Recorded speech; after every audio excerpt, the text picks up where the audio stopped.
शांति शांति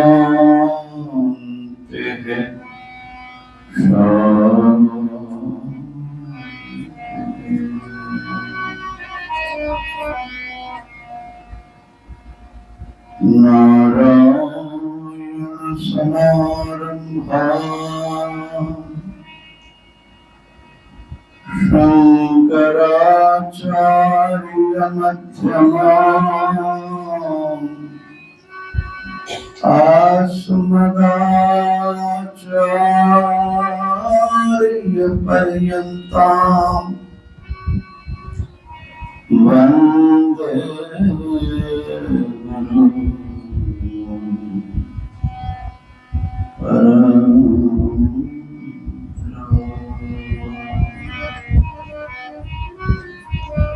ईश्वरो गुरुरात्मेति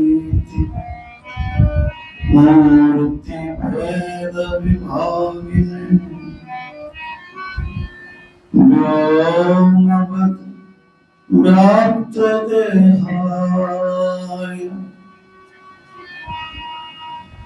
दक्षिणामूर्तये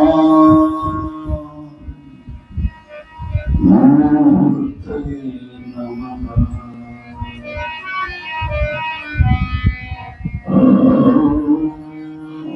तत्सत् हरि ओम तत्सत् ओम तत्सत् ओम तत्सत्।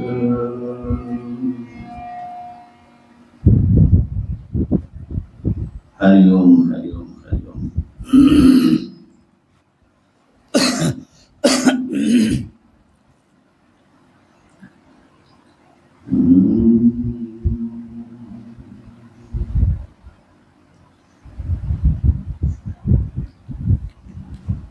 शांति मंत्रों का स्वाध्याय हो रहा है। आज चतुर्थ शांति मंत्र पर और संभव हुआ तो पंचम शांति मंत्र पर चिंतन करेंगे।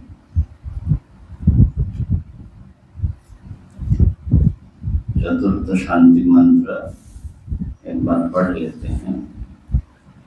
अहम वृक्षस्य रेरिवा कीर्तिः पृष्ठं गिरेरिव ऊर्ध्वा पवित्रो वाजिनीव स्वमृतमस्मि द्रविणं सवर्चसं सुमेधा अमृतोक्षितः इति त्रिशङ्कोर्वेदानुवचनम्।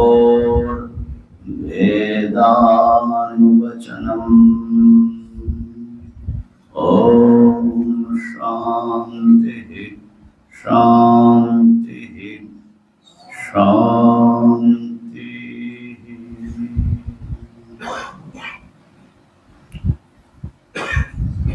त्रिशंकु ऋषि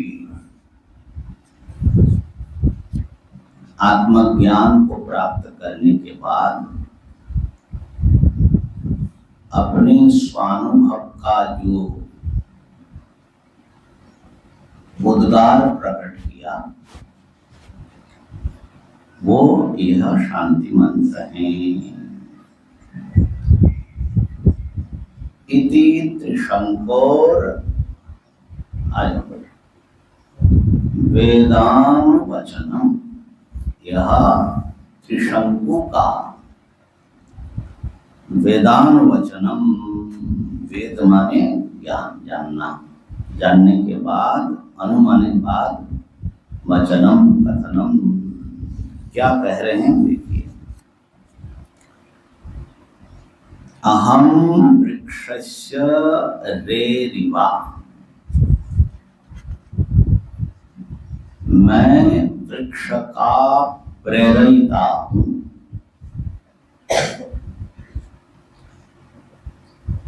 उसका विशेषार्थ आगे स्पष्ट करने का प्रयास करेंगे। कीर्ति माने मेरी कीर्ति आदि गिरी का पृष्ठ जैसा है, पर्वत शिखर के समान ऊपर उठा हुआ है। मेरी ख्याति बहुत ऊपर तक पहुंच गई है। मैं ऊर्ध्व पवित्र हूं, मैं सबसे ऊपर हूं और सबको पवित्र बनाने वाला हूं।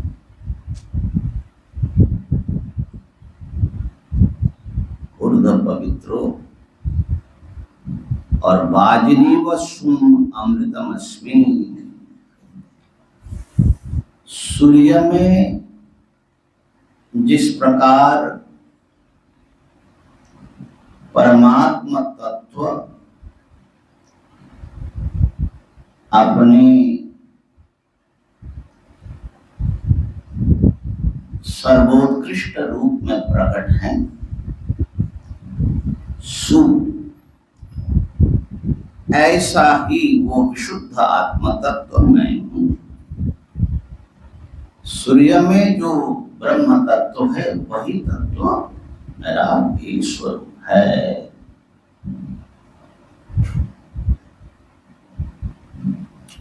द्रविड़म सवर्चसम, मैं उज्ज्वल धन हूं जो कभी फीका नहीं पड़ता।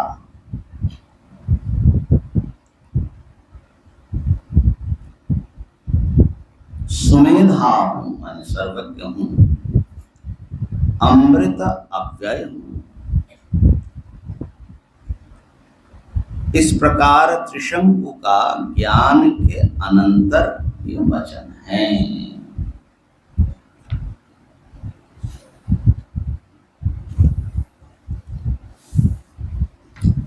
एक ब्रह्मवेत्ता महापुरुष त्रिशंकु का ये स्वानुभव का कथन है, ज्ञापन है।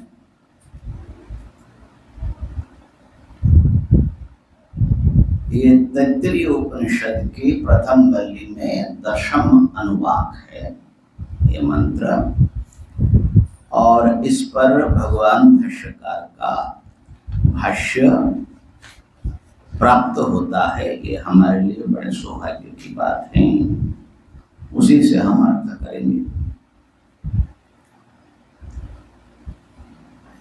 अहम वृक्षस्य रेरिवा इति स्वाध्यायार्थो मंत्रान्नायः।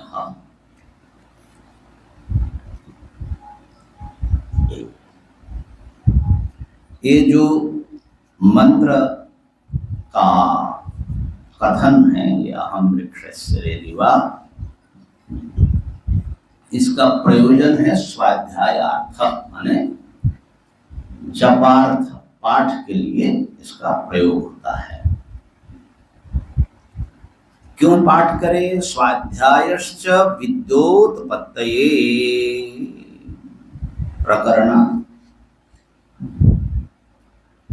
इसका पाठ इसलिए करे कि इससे विद्या की उत्पत्ति में सहायता होती है। विद्योत्पत्तये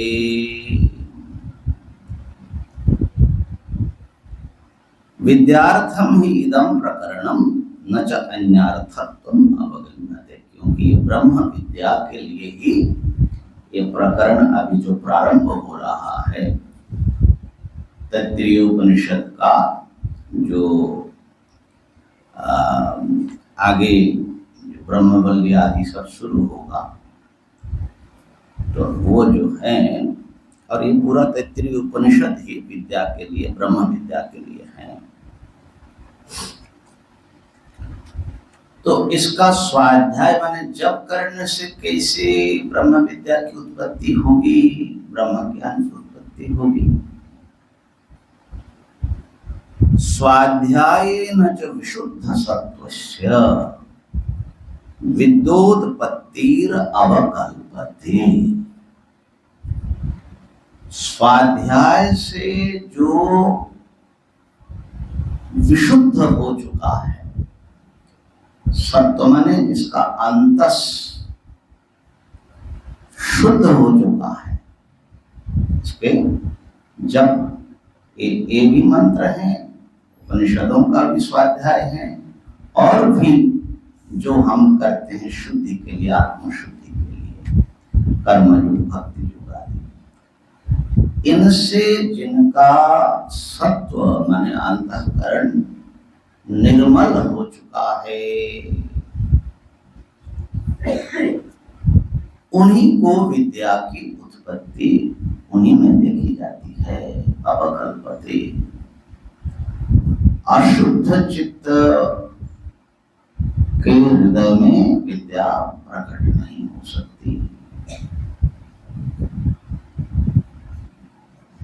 जैसे कल हमने देखा कि बुद्धि की आवश्यकता है, लेकिन बुद्धि के साथ साथ शुद्धि की भी बहुत आवश्यकता है। और हमारी अशुद्धि क्या है?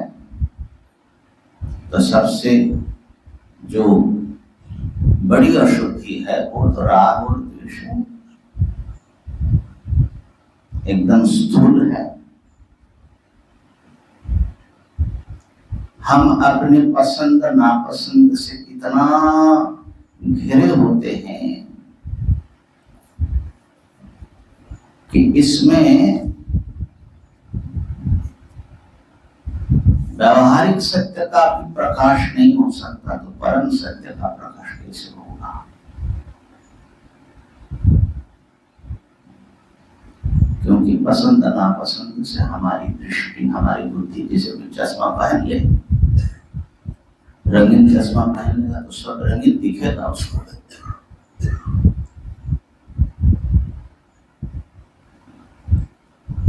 तो ये जो हमारी दृष्टि पर जो ये आवरण पड़ा हुआ है राग द्वेष का, इसकी समाप्ति बहुत आवश्यक है। और उसके लिए कर्मयोग भी चाहिए, भक्ति योग भी चाहिए। ज्ञान योग तो खेल उपनिषद का अध्ययन ही है, लेकिन अशुद्ध हृदय में ज्ञान प्रकट नहीं हो सकता। भाष्यकार शायद महाभारत से उदाहरण देते हैं, ज्ञानम उत्पद्यते पुंसाम क्षयात पापस्य कर्मणः जथादर्श तल प्रख्ये पश्यत्तात्मानमात्मनि। निर्मल आदर्श में ही अपना मुख ठीक से दिखता है, ऐसे ही अत्यंत निर्मल चित्त में ही आत्मा के वास्तविक स्वरूप का प्रकाश होता है। तो ये जो है इस मंत्र का स्वाध्याय हमारे मन के बहुत सारे मनों को निवृत्त करता है। इसके लिए उसकी उपयोगिता है। ऐसे हम देखेंगे कि ये किसी साधक की उक्ति नहीं है, एक सिद्ध आत्मज्ञानी महापुरुष की ये उक्ति है। और इसमें वो अपने को परमात्मा के साथ और सबके साथ एकात्म अनुभव करते हुए अपने को सर्वज्ञ, सर्वशक्तिमान, परमानंद स्वरूप सबकी आत्मा के रूप में देख रहे हैं। तो इसका जो अर्थ चिंतन है वो तो हम लोगों के लिए भावना ही होगी, क्योंकि ऐसा अनुभव तो हमको नहीं है। हम तो अपने को सीमित देह आदि से युक्त ही पाते हैं, परंतु हमारा वास्तविक स्वरूप वो है, उसका याद करना भी हमारे बहुत सारे दोषों का निवारण कर देता है। इसलिए इसका पाठ और निश्चित ही अर्थ चिंतन का भी विधान है। विद्योत्पत्ति अवकल्पते। अब आइए मूल मंत्र क्या है। अहम वृक्षस्य रेरिवा, मैं वृक्ष का रेरिवा प्रेरक हूं। ये कौन सा वृक्ष है महाराज? आप लोग समझ ही रहे हैं कि कोई बहुत बड़ा वृक्ष कोई होगा जिसका मूल ऊपर की ओर है और शाखाएं नीचे की ओर है।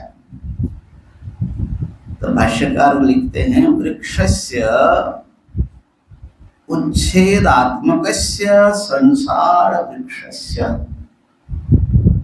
इस संसार को शास्त्र में एक वृक्ष के समान माना और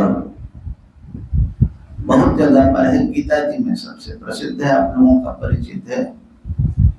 ऊर्ध्वमूलम अधशाखम अश्वत्थम राहुरव्ययम् छंदांसि यस्य पर्णानि यस्तं वेद स वेदवित्। मूल ऊपर की ओर, शाखाएं नीचे की ओर, ऐसा एक अश्वत्थ वृक्ष है और उसके सारे पत्र माने पत्ते क्या है? वेद के मंत्र, ऋचाएं, छंदांसि यस्य पर्णानि।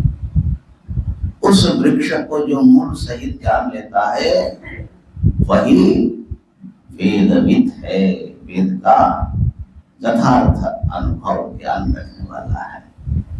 कठोपनिषद इसका मूल है। ऊर्ध्वमूल अवाक्षाख एषोश्वत्थ सनातन।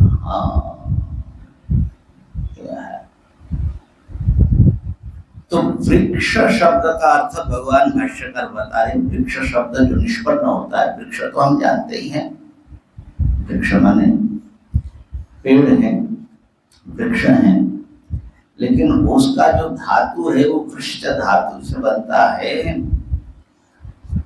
तो उसके मूल में यह भाव है कि वो कटने के लिए ही है, ये कटे जाएंगे वृक्ष।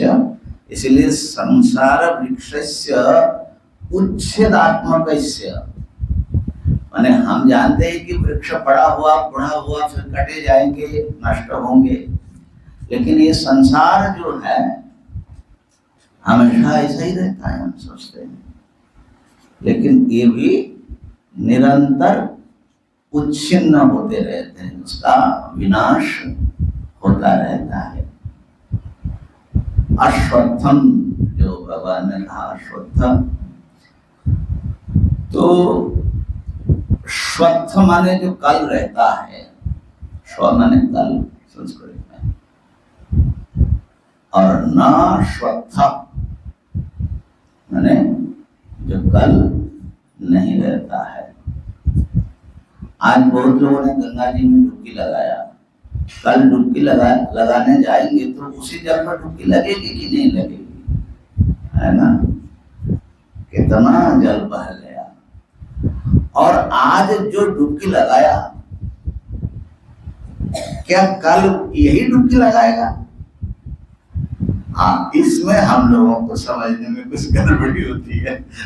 ये डुबकी लगाने वाला भी जो बह गया है, माने शरीर निरंतर बदल रहा है और एक परम तत्व को छोड़ करके बाकी सब चीज प्रकृति के जितने हिस्से हैं सब बदल रहा है। कितने आश्चर्य की बात है, जिसने डुबकी लगाया और जिसमें डुबकी लगाया दोनों बह गया, और कल नए जो है जल होंगे, नए डुबकी लगाने वाला होगा, लेकिन हम समझते रहेंगे कि वही है।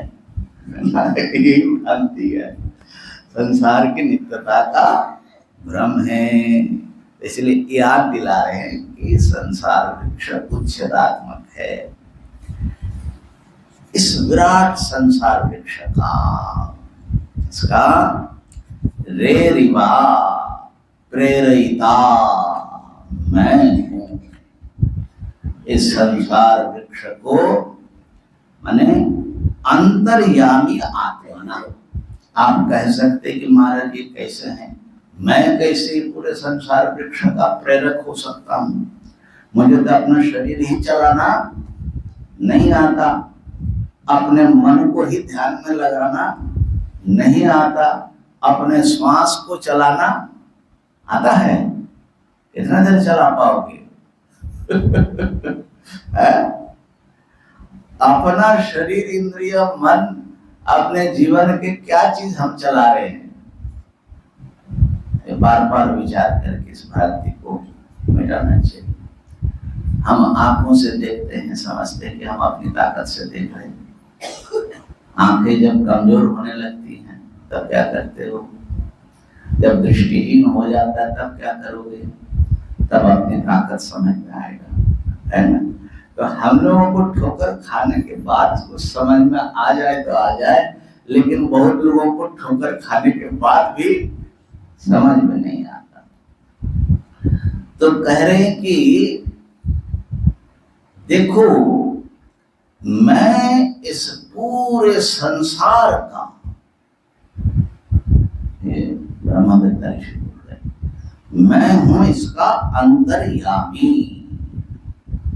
सबके भीतर बैठ करके सबको नियमन करने वाला मैं हूं। अब अंतर्यामी तो परमात्मा है, ईश्वर है, ठीक है ना? जीव तो नहीं हो सकता है, माने जिस रूप में हम अपने आप को देख रहे हैं, हम तो अधीन है सारे प्रकृति की सत्ताओं के। परंतु इसी से पता लग रहा है कि ऋषि उस परम सत्ता परमेश्वर को अपने से अभिन्न अनुभव करके बोल रहे हैं, ठीक है ना? तो भाष्यकार लिखते हैं अंतर्यामी आत्मना रेरिवा, अंतर्यामी रूप से मैं इसका प्रेरक हूं। तो अंतः यमयति, अंतर्यामी, है ना? तो अंतर्यामी के स्वरूप पर बृहदारण्यक उपनिषद में एक बहुत मार्मिक और गंभीर प्रसंग है। कब हमने थोड़ा सा सुनाया था, वो गंधर्व की बात करते हुए। तो याज्ञवल्क्य जी से जनक जी की राजसभा में समस्त ब्रह्मवेत्ताओं का शास्त्रार्थ हो रहा है, वेदवेत्ताओं का, ठीक है ना? कथा आप लोगों ने बहुत बार सुनी, इसलिए मैं उसमें नहीं जा रहा हूं। तो एक एक ऋषि उठ करके प्रश्न कर रहे हैं और याज्ञवल्क्य जी उसका उत्तर दे रहे हैं। ऐसा कई पर्याय में, लगभग 9 पर्याय में ऐसे सब बड़े सूक्ष्म गंभीर जो तत्व हैं उसकी पर्यालोचना होती है। और अंत में जब सबका उत्तर दे दिया, सब चुप हो गए, संतुष्ट हो गए,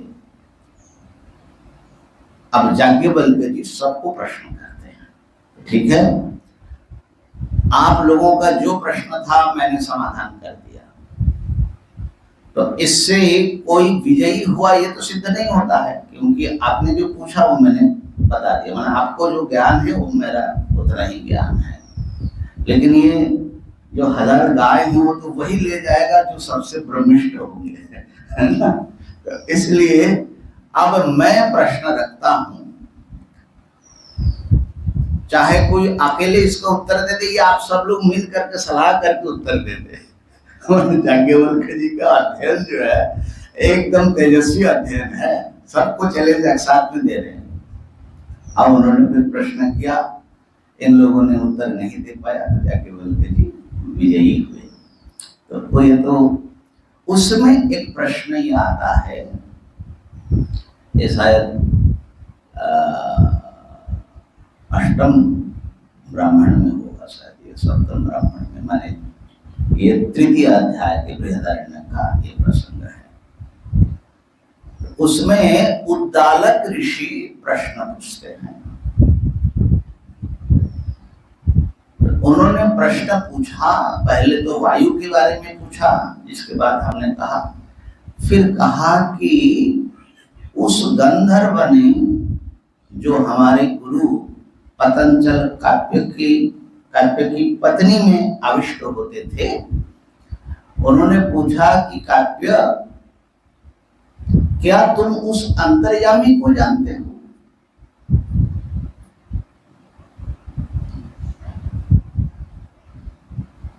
कहा कि बड़ी नम्रता से और बड़े सम्मान से काव्य और अन्य जो याज्ञिक थे, उन्होंने कहा कि नहीं, हम उस अंतर्यामी को नहीं जानते। तो कहा कि सुनो इसकी महिमा, यो वै तद विद्यात् स ब्रह्मविद्, जो इस अंतर्यामी को जानता है वो ब्रह्मविद है। स लोकविद, वो समस्त लोगों को जानता है, क्योंकि सब लोगों को चलाने वाला है। स देवविद, समस्त देवताओं को वो जानता है। स वेदविद, संपूर्ण वेदों का ज्ञाता है। स भूतविद, समस्त भूतों को, समस्त प्राणियों को वो जानता है, क्योंकि सबको वही चलाने वाला है। कौन? अंतर्यामी। स आत्मविद, वो स्वयं को भी जानता है। और महाराज स सर्वविद, वो सर्वज्ञ हो जाता है, सर्वज्ञता हो जाता है। तो उद्दालक जी कहते कि हमने उस प्रसंग में गंधर्व के द्वारा अलौकिक रूप से प्राप्त जो वेद विद्या है, अंतर्यामी विद्या, उसको हमने जाना। क्या तुम जानते हो? याज्ञवल्क्य जी ने कहा, हाँ, मैं उस अंतर्यामी को जानता हूं। अरे भाई, कोई भी कह देगा मैं जानता हूं। जो जानते हो बोलो, क्या जानते हो? शास्त्रार्थ तो बड़ा ऐसे ही होता है ना सभा में। तो फिर याज्ञवल्क्य जी, एक लंबा प्रकरण है, बड़ा प्यारा प्रकरण है, उसमें अंतर्यामी के स्वरूप का वर्णन करते हैं। उसका एक पर्याय हम आपको सुनाएंगे। तो याज्ञवल्क्य जी कहते हैं,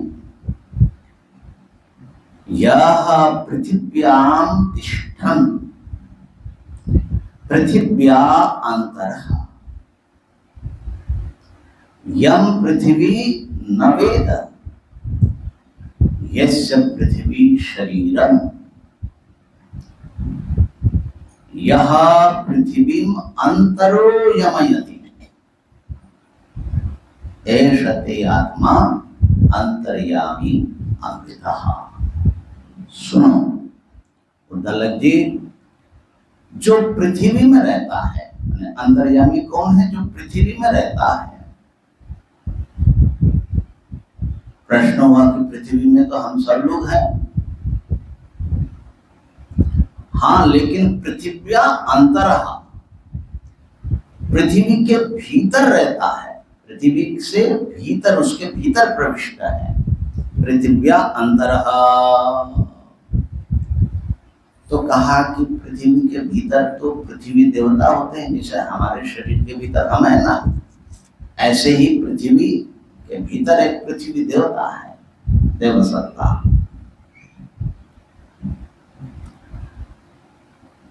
तो कहा कि यम पृथ्वी न वेद, लेकिन वो जो है उसको पृथ्वी देवता नहीं जानता। जैसे शरीर के भीतर आप हैं, लेकिन आपके भीतर कोई है, वो आप जानते हैं क्या? नहीं जानते। ये अंतर्यामी का स्वरूप पर ध्यान दो। यम पृथ्वी न वेद कहा कि महाराज उसका कुछ स्वरूप क्या है, शरीर क्या है, कुछ तो बताओ। यस्य पृथ्वी शरीरम, देखो पृथ्वी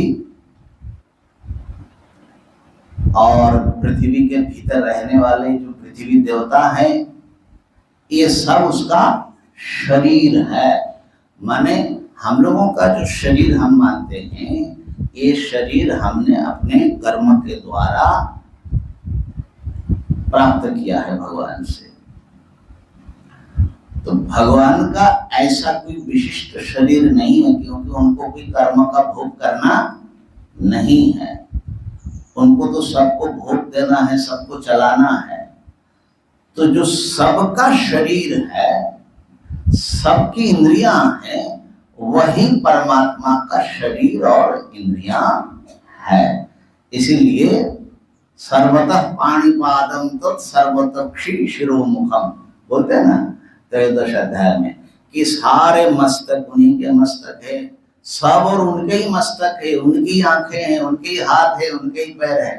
माने जिसको आप अपना समझ रहे हो ना, ये हमारा अपना, ये तो खाली उन्होंने कुछ दिया है, थोड़ा इस्तेमाल कर लो, लेकिन असली मालिक कोई दूसरा बैठा हुआ। यह पृथ्वी अंतरो यमयति, जो भीतर से पृथ्वी का नियंत्रण करते हैं, भीतर से नियंत्रण, ये बड़ी इंपॉर्टेंट चीज है। दुनिया में जितने भी धर्म है, लगभग रिलीजियन, धर्म शब्द प्रयोग कर लेते हैं क्योंकि विषय पड़ा, सब मानते हैं उनका भगवान कहीं कुछ बैठे हुए हैं दुनिया से बाहर, और वहां से वो ये सारा नियंत्रण चलाता है। कुछ लोग तो ये भी नहीं मानते कि नियंत्रण करता हुआ भी नहीं मानते, बना दिया और ये चल रहा है, इससे कोई मतलब नहीं है। ठीक है ना, इस संसार से उनका कोई मतलब नहीं है। मतलब खाली इतना ही है कि हमारा पूजा पाठ ठीक से हो रही है कि नहीं हो रही है, और जब मरेंगे और कयामत का दिन आएगा, उस समय किसको स्वर्ग भेजना है, किसको नरक भेजना है, ये काम के लिए वो बैठे हुए हैं। बाकी अभी ज्यादा कोई मतलब नहीं है आपसे। तो ऐसे कोई बाहरी सत्ता, कोई फॉरेन रूलर नहीं है परमात्मा। हमारे वैदिक चिंतन में यम पृथ्वी, जह पृथ्वी अंतरो यमयति, भीतर से जो नियंत्रण करता है, प्रत्येक पदार्थ की, प्रत्येक अणु परमाणु की, सारे विश्व ब्रह्मांड के भीतर एक कोई नियामक सत्ता उपस्थित है। उसी से सब नियमन चल रहा है, नियंत्रण चल रहा है। ठीक है, वो कौन है महाराज? कहा कि सत्य आत्मा, ये ही तुम्हारी आत्मा है, तुम्हें भी ऐसा ही नियंत्रण करना है। तुम्हारी आत्मा है, वो असली आत्मा वही है, अंतर्यामी और अमृता, वो अमरण धर्म है। बाकी सब नष्ट होगा, एक वही जो है अविनाशी है। इस प्रकार से जो जल में है, जो अग्नि में है, जो अंतरिक्ष में है, जो देवलोक में है, जो वायु में है, आदित्य में है, दिक में है, चंद्र तारों में है ना। हम लोग जो प्रातः काल भजन सुनते हैं ना, क्या है, सूरज में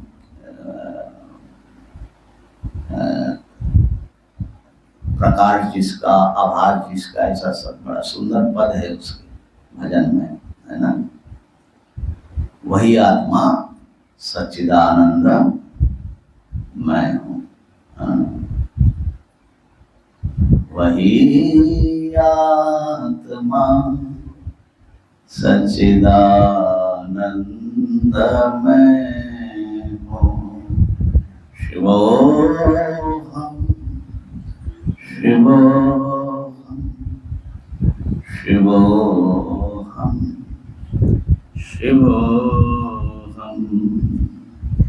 तो आकाशे सब प्राणियों में, प्राण में, वाक में, चक्षु में, श्रोत्र में, मन में, विज्ञान में, रेतस में माने प्रजनन क्रिया संपादन करने में, ये सर्वत्र माने उनकी सत्ता के बिना कुछ भी क्रिया नहीं होती, सब उनके नियमन से चल रहा है। ऐसे अंतर्यामी कहा कि महाराज फिर ऐसे कोई तत्व हैं।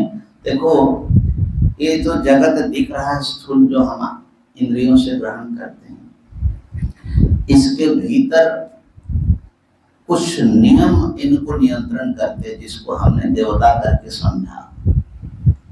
लेकिन जिन नियमों से पूरा विश्व संचालित होता है, इन नियमों को भी तो इनकी भी तो उत्पत्ति होती है ना, ध्यान देना।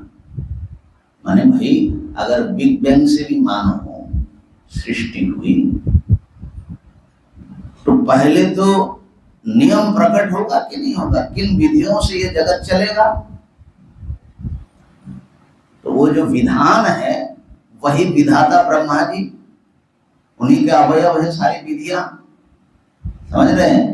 लेकिन भाई ये जो बिग बैंग करने वाला और बिग बैंग माने समझ लो कि वो माने हमारे प्रतीकात्मक भाषा में कहे भगवान नारायण का नाभि खुल गया, तो लेटे हुए है ना, उनकी नाभि खुल गई और उसमें से कमल निकल आया और एक जो है विधाता उसमें प्रकट हो गए, माने ब्रह्मा जी। तो भैया लेकिन ये नाभि खुला कैसे, बैंग हुआ कैसे, कोई तो चाहिए कि नहीं चाहिए उसके भी मूल में। तो जितने विधि विधान हैं इनको प्रकट करने वाला और इनको अपने में विलीन करने वाली एक सत्ता, और इस समय भी ये सारे नियमों को वही अपने शासन से चला रहे हैं। तो वो जो है अंतर्यामी, और अंतर्यामी के ऊपर बहुत कुछ चिंतन हो सकता है, असल में होना भी चाहिए। पंचदशीकार ने बड़े सुंदर ढंग से समझाया। बोले देखो जैसे वस्त्र हैं, वस्त्र के भीतर क्या है, धागे हैं, उसका जो कारण होता है धागे, घड़े के भीतर मिट्टी है, ठीक है ना, उपादान कारण चाहिए ना जिससे ये सब बना है। ऐसे ही अब धागे अगर हिलेंगे तो वस्त्र का क्या होगा, हिलेगा कि नहीं हिलेगा। धागे जैसे अपना चेहरा बनाएंगे, अपना गुनगुन करेंगे, वस्त्र को, वस्त्र में कोई स्वतंत्रता है नहीं, धागे जैसे करेंगे तो वैसे ही रहना पड़ेगा हमको, ठीक है ना। ऐसे ही समस्त जगत की उपादानभूत तंतु के समान कोई सत्ता, उनके संकल्प से, उनके विधान से सब कुछ चल रहा है। और हमारे आचार्यों ने, शास्त्र ने ऐसा उदाहरण दिया, वो जो कठपुतलियों को नचाते हैं ना, कठपुतलियां आजकल तो देखने को मिलती नहीं है, तो देखेंगे कि कठपुतलियां बड़ा नाच करते हैं, हाथ उठाते हैं और बातें भी करते हैं, ऐसा लगता है सब। लेकिन अति सूक्ष्म सूत जो है धागे, उनके सारे अंगुलियों में और कहुनी में और घुटने में, पैरों में, सब जगह जो है पिरोया हुआ है, ठीक है ना। और उन धागों को एक यंत्र होता है, माने वो घूमने वाला चक्र, उसमें से पीछे ले जा करके कोई एक सूत्रधार बोलते हैं उसको, सूतों को अपने अंगुलियों में फंसा करके, अब वो जिसको खींचेगा ठीक है ना, धागे वैसे खींचेंगे और उसका वैसे ही हाथ पैर सर आदि सब हिलेगा। तो ठीक है, तो वो जो सूत्रों को धारण करने वाला सूत्रधार वो है अंतर्यामी, समझ लो। ठीक है, अब पुतली कौन है, ये कठपुतलियां कौन है? हाँ जी, अरे हम आप हैं। किसी दूसरे की बात नहीं हो रही है। और वो धागों से जो विधि विधान जो प्रकृति का है उससे हम लोग जन्म ले रहे हैं, बड़े हो रहे हैं, काम कर रहे हैं, भोग रहे हैं और एक समय विदा ले रहे हैं, फिर दोबारा कोई नया शरीर में आ जाते हैं, नई कहानी चालू हो जाती है। वो सूत्रधार पीछे से निरंतर वो चला रहे हैं।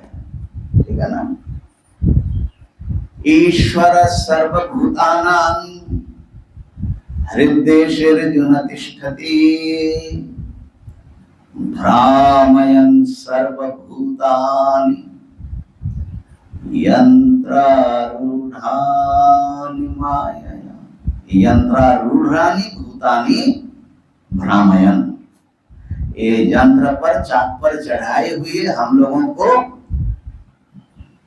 घुमाता हुआ, भ्रमण कराता हुआ और तरह तरह की कहानियां रचते हुए भगवान लीला कर रहे हैं महाराज। ठीक है ना, और हम समझ रहे हैं कि हम ही अपनी कथा कर रहे हैं, कथा कर रहे हैं। ठीक है, लेकिन हम समझ नहीं पा रहे हैं कि ऐसी कोई विराट सत्ता सारे विश्व चराचर का नियंत्रण कर रहे हैं। बस एक कमी है इस कठपुतली में, जब वो सजग हो जाए अपने नियंता के प्रति, भीतर की ओर अगर आप खुल जाती हो, आपकी दृष्टि अगर मुड़ जाती है, तो फिर आप पाएंगे कि आप उस परमेश्वर से सर्वथा भिन्न नहीं है। ये परमात्मा तो हमारी आत्मा ही है, हमारा स्वरूप है, वास्तविक स्वरूप है। तो यहाँ कह रहे हैं कि ऋषि देख रहे हैं कि मैं इस पूरे संसार वृक्ष का प्रेरक हूँ, प्रेरिता हूँ, चालक हूँ। माने ऐश्वरी भाव का यहाँ पर वर्णन हो रहा है। अच्छा, अंतर्यामी के बहुत सारे पर्याय कह करके अंतिम में जो बात कहती है वो भी सुना देता हूँ, यद्यपि समय का तो अभाव है ही है। तो हम देख क्यों नहीं पाते हैं उनको, जब सब में है। एक जिज्ञासु साधक ने हमसे पूछा था कि स्वामी जी आप भी बताते हो, शास्त्र भी बताते कि परमात्मा कण कण में व्याप्त है, ब्रह्म सर्वत्र है, लेकिन हम उसका अनुसंधान कैसे करें, हमको तो दिखता नहीं, हम कैसे समझे कि सब में ईश्वर है, अपना चिंतन कैसे करें। तो मैंने कहा कि भाई ऐसा है, परमात्मा तो नहीं दिखता है, लेकिन उनकी क्रीड़ा, उनकी क्रिया, उनका हलचल देख सकते हैं। पूरे विश्व चराचर में किसी भी वस्तु में क्रिया चल रही कि नहीं चल रही है। अपना शरीर ही ले, है ना, तो किसी क्रीड़नक के बिना तो ये क्रीड़ा कैसे हो। ये जो सांस चल रहा है, ये जो चेतना जो है जगी हुई है फिर सो जाता है, ये जो शरीर चल रहा है, ये जो धरती घूम रही है, ये जो सूर्य के चारों ओर प्रदक्षिणा कर रही है, ये जो सूर्य अपने सारे ग्रह मंडलियों को लेकर महाकाश के प्रदक्षिण में निकल पड़े हैं, ये सब क्या है। और सब बड़ी सिस्टमेटिक, बड़ी कोऑर्डिनेटेड एक साथ क्रिया चल रही है।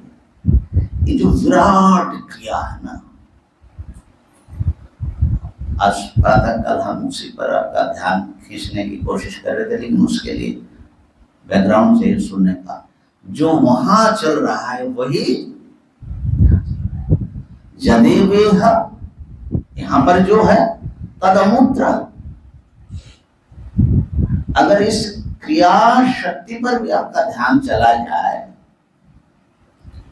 तो सबके साथ एक एकात्मता की अनुभूति हो सकती है। हम कई बार कहते हैं कि पिछली बार जब हम इंग्लैंड गए थे ना, तो हम इस घटना को मैंने कई बार कहा कि मॉर्निंग वॉक में निकला तो थोड़ी सी ऊंची जगह आई तो मैं स्पीड से निकल रहा था, तो हमारे सांस बढ़ गई, द्रुत सांस चलने लगा और बड़ा शांत वातावरण है, तो मेरे सांस पर मेरा ध्यान जो है चला गया और मैंने रखा ही। और तब तक एक कबूतर जो है हमारे पीछे से उड़ करके आया और बड़ी कलाबाजी दिखाता हुआ और सामने जहां और भी कबूतर थे उस मंडली में जाकर के बैठा। और मुझे क्या सूझा, अरे ये तो मेहनत करके आया, तो उसका भी श्वास अभी तेज चल रहा होगा, क्योंकि उसको भी ऑक्सीजन की ज्यादा जरूरत रही होगी ना, चलते समय एनर्जी ज्यादा चाहिए, तो उसको तो वो भी श्वास ले रहा होगा। और फिर एकाएक ऐसा लगा कि हमारे श्वास को चलाने वाला और उसके श्वास को चलाने वाला तो एक ही है। तो एक प्रकार से हम और वो सारे कबूतर और एक प्रकार से सारे विश्व चराचर कहीं एक सूत में पिरोया हुआ है, ऐसा ध्यान आया। कैसे सर्वत्र ईश्वर विद्यमान है, ये कोई काल्पनिक चीज नहीं है, ये जीवन में हर क्षण इसके अनुसंधान करने की जरूरत है। और जब आप इस बात पर निरंतर आपका ध्यान जाता है तो ईश्वर की उपासना भी होती है, और एक समय आपको लगेगा, जैसे समझ लो समुद्र में हजारों तरंग है, लेकिन सभी तरंगों में वही जल तो डांस कर रहा है ना, अलग तो नहीं है, समुद्र से भिन्न तो नहीं है। ऐसे ही समुद्र के समान एक परम सत्ता सब में डांस कर रहे हैं, सब में स्पंदित हो रहे हैं, वो मैं हूं। अहम वृक्षस्य रेरिवा। अदृष्टो दृष्टा, वो अदृष्ट है, वो आपके नेत्र के गोचर नहीं होता है, लेकिन वो सब देखता रहता है। अदृष्टो दृष्टा, इसलिए आप देख नहीं सकते अपने आंखों से। अश्रुतः श्रोता, अमतो मनता, उसका मनन नहीं कर सकते। मन से आप तरह तरह के विचार कर सकते हैं, लेकिन वो बैकग्राउंड पर है, वो मनन करने वाले के रूप में, उसके आत्मा के रूप में बैठा हुआ है, इसलिए मन चल रहा है आपका। अविज्ञात विज्ञाता, वो जो है अनुभव में उसके पकड़ में नहीं आता, लेकिन वही सारे अनुभव करने वाले के रूप में बैठा है। तो कहा कि दो हो गया, एक मैं नियमन में रहने वाला नियंत्रित सत्ता और एक नियंता, दो हो गए क्या? तो याज्ञवल्क्य जी उसी प्रसंग में कहते हैं कि भैया हकीकत में नान्यतोस्ति दृष्टा, नान्यतोस्ति श्रोता, नान्यतोस्ति मनता, नान्यतोस्ति विज्ञाता। उनसे भिन्न कोई दृष्टा है नहीं, वही सब में बैठ करके देखता है। असली दृष्टा, एक नकली दृष्टा सामने रखा है खोटे के रूप में, जिसको चिदाभास है ना कहा जाता है वेदांत में। तो इसलिए अहम अहम करता रहता, तो फुदकता रहता है। जैसे माताएं अच्छी तरह जानती है, जो भात की हांडी होती है तो वो नीचे से जब अग्नि प्रज्वलित होता है और चावल जो है फुदकता रहता है, ठीक है ना। तो चावल समझता है कि मैं तो बढ़िया कूद रहा हूँ लेकिन जब आग हटा दो तब मालूम पड़े कि भैया कहाँ कूदा कूद है तो ये जो कूद रहा है ना, बोल रहा है, चल रहा है, उसके पीछे जो है, उसके भीतर बैठ करके वो जो आग है ना, उसके कारण ये सब हो रहा है। ऐशते आत्मा अंतर्यामी अमृता, उनसे भिन्न कोई दृष्टा श्रोता मनता विज्ञाता नहीं, एक परम चेतन तत्व है। और उसी वही जो तुम्हारी आत्मा है वो अंतर्यामी है, सर्वनियंता, और वही अमरण धर्म है। अतो अन्य अर्थम, इससे और बाकी जो कुछ तुम नाम रूप देख रहे हो सब के सब मरणशील नष्ट हो जाएगा। तो इस प्रकार से उसी अंतर्यामी तत्व को यहाँ ऋषि अनुभव कर रहे हैं। अहम वृक्षस्य। अच्छा, बहुत लोग कहते कि ब्रह्मज्ञानी ब्रह्म होते हैं, ईश्वर नहीं हो सकते। ये क्या है, जरा देखना, विचार करना, कभी ऐसी शंका हो तो। अच्छा, कीर्ति ही पृष्ठम गिरे रिव, अब हमारी कीर्ति जो है पर्वत के शिखर के समान ऊंचा है। गिरे पृष्ठम, मान लीजिए जैसे एवरेस्ट का शिखर एकदम सबसे ऊपर पहुंच गया है, उसके आसपास कोई नहीं, ऐसी हमारी कीर्ति है।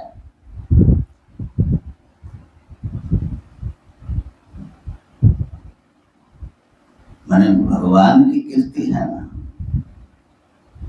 तो देखो, ये अपने महिमा का अनुभव कर रहे हैं।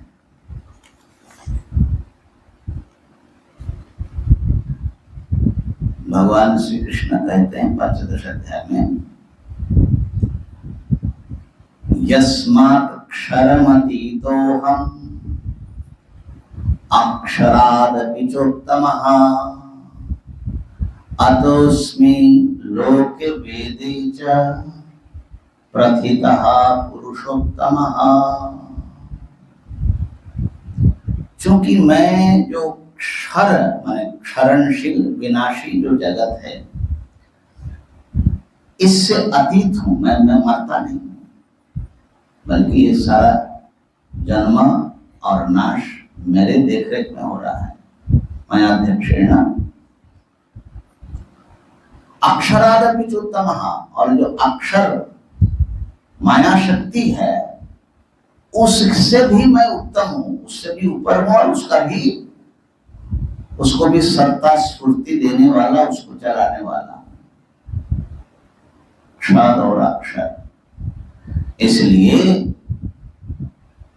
इन सारे जगत और जगत का संचालक जो शक्ति है उससे भी मैं ऊंचा हूं। इसलिए लोक में भी और वेद में भी मुझे पुरुषोत्तम कहा जाता है।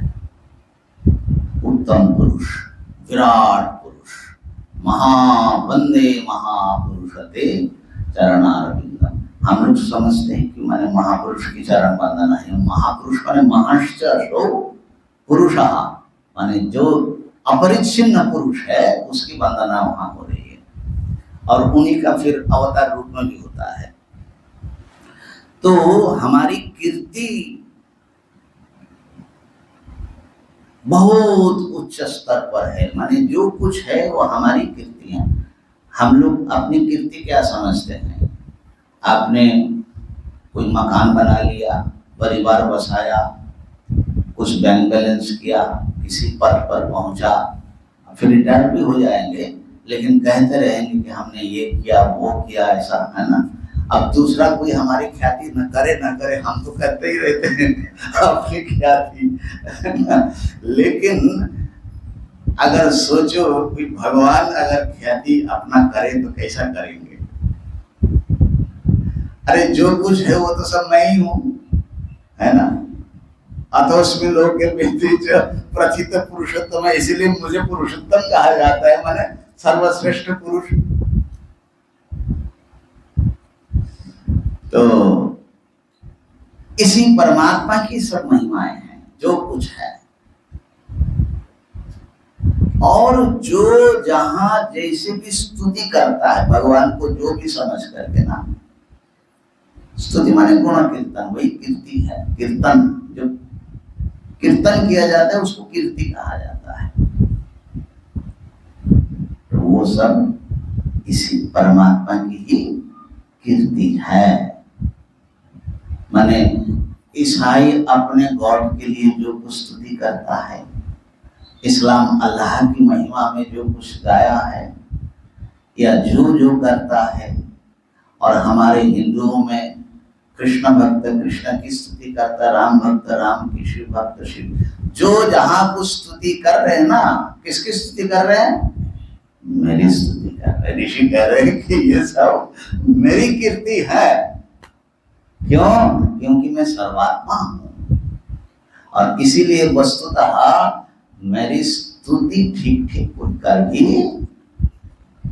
महिम्ना पारंते परम विदुषो यद्य सदृशी स्तुतिर ब्रह्मादीनाम अपि तदवसन्नास्तै गिरा। शब्द वो महिमा प्रकाश कर ही नहीं सकता, शब्दातीत है वो। इस प्रकार से अपनी महिमा का अनुभव कर रहे हैं। मैं ऊर्ध्व पवित्र हूं। ऊर्ध्व तो बता दिया, सबसे ऊपर, है ना।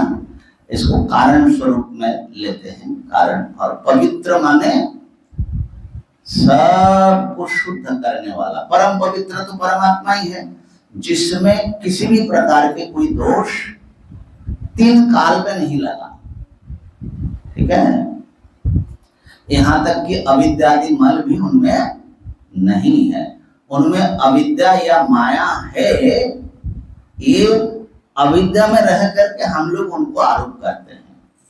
अविद्यास्ति अविद्यायाम एवासित्वा प्रकल्पते। सुरेश्वराचार्य जी लिखते हैं, अविद्या है, ये बात अविद्या में जो पड़े हुए हैं वो लोग कहते हैं। और युक्ति दृष्टा त्वविद्येयम न कथंचन युज्यते। युक्ति से या ज्ञान से अविद्या का कोई माने तीन काल में नहीं है। इसलिए पद्मपादाचार्य जी जो मंगलाचरण किया पंचपादिका में ना, तो ब्रह्म के लिए लिखते हैं, अभूत द्वैत जालाय साक्षिणे ब्रह्मणे नमः। जिनमें द्वैत जाल नष्ट हो गए ऐसे नहीं बोल रहे हैं, अभूत द्वैत जालाय, द्वैत का जाल जिसमें कभी नहीं हुआ, उस ब्रह्म को नमस्कार है। ठीक है ना।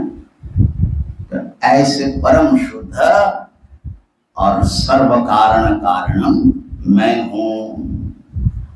और सूर्य में, माने सूर्य जो है, वेद में जो सूर्य हैं वही पुराणों में ब्रह्मा जी कहलाते हैं, और हमारे वेदांत की भाषा में उनको हिरण्यगर्भ भी बोलते हैं। ठीक है ना। तो जितने भी जीव हैं वो शुद्ध उपाधि होते होते जो हिरण्यगर्भ या ब्रह्मा जी की जो उपाधि है, माने समष्टि सूक्ष्म शरीराभिमानी जो चैतन्य है, चेतन है, वो सर्वोत्कृष्ट उपाधि है, माने जन्म लिए हुए जो जीव है। ठीक है ना। तो उनमें हिरण्यगर्भ में ये जो आत्मस्वरूप है वो बड़ा निर्मल, माने उनको सब दिखता है। हिरण्यगर्भ को भी सर्वज्ञ माना जाता है। तो उनको जैसे अपना स्वरूप सर्वथा विशुद्ध जैसे उनमें है, उतना ही विशुद्ध ये मेरे इस शरीर इंद्रिय मन में भी है। हाँ, हमको नहीं दिख रहा है अभी, ये अलग बात है, लेकिन शुद्धि में कोई कमी, जो ईश्वर वहां है वही, जो ब्रह्म वहां है इस प्रकार से ईशावास्य में आया ना कि योसावशो पुरुषः सोहमस्मि। सूर्य में जो पुरुष है ना, हिरण्मय पुरुष, सब प्रकाश चैतन्य तत्व, वही मैं हूं। सब में एकदम चकाचक वो दिख रहा है उनको, ठीक है ना। द्रविणम स्ववर्चसम, मैं उज्ज्वल धन हूं, माने स्वयं प्रकाश, आत्मस्वरूप धन मैं ही हूं। दूसरा जो धन है वो तो क्या काम करेगा, मौत में ही काम नहीं आएगा। माने अगर हम चाहे कि हम कुछ ले करके जाए तो काम आएगा नहीं। जरा नहीं मिटा सकता, व्याधि नहीं मिटा सकती, मृत्यु को नहीं मिटा सकता। हम धन से क्या करते, कुछ सुख के साधन हम माने प्राप्त करना चाहते हैं, ठीक है ना। और हमारे पास जो आत्मज्ञान रूप धन है, ऋषि कह रहे ना, मैंने जो आत्मा को जान लिया, ये तो ऐसा धन है अक्षय अव्यय, माने परमानंद अनंत आनंद स्वरूप को प्रकट कर दिया इसने। ऐसा धन वाला भी मैं हूं और ऐसा धन भी मैं ही हूं। भाष्यकार लिखते हैं कि समृतमस्मि शोभनम विशुद्धम आत्मतत्वमस्मि। और दीप्तिमत द्रव्य सवर्चसम माने दीप्तिमत, जो एकदम चमकता रहता है, ऐसा आत्मतत्वम अस्मि माने वही धन है। अथवा ब्रह्म ज्ञान को आत्म तत्व का प्रकाशक होने से यहाँ पर धन कहा, माने सारे दुख दूर करने वाला, समस्त सुख देने वाला यही है। तो द्रविण, द्रविण धन को बोलते हैं। द्रविणम इव द्रविणम मोक्ष सुख हेतुत्वात्, मोक्ष सुख का हेतु होने से ये धन जैसा है ये ब्रह्म ज्ञान। तो इसका जरूर हम लोगों को उपार्जन करना चाहिए।